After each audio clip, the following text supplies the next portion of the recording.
আমাদেরকে সরকার আশ্বস্ত করেছে যে আপনাদের ন্যায্য দাবি প্রতিটা সরকারই আমাদেরকে আশ্বস্ত করেছে এবং যে বলছে যে আসলে আপনারা সত্যিকারই বৈষম্যের শিকার হচ্ছেন।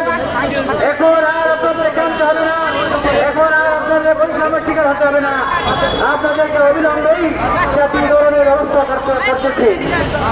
লোকে বলে কাজে কাজে এরা পরীক্ষা দিন আছে, প্রত্যেকবার যখনই ব্যবস্থা নেওয়া হচ্ছে বলে আপনাদের কাজ দ্রুত হয়ে যাচ্ছে, আপনার দ্রুতই জাতীয় ধরনের ব্যবস্থা হচ্ছে।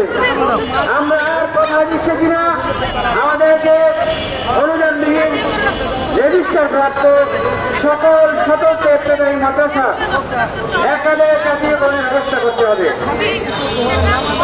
প্রজ্ঞাপন জারি করে প্রজ্ঞাপন যখন হাতে না পাবো এর আগ মুহূর্ত পর্যন্ত আমরা এই প্রেস ক্লাবের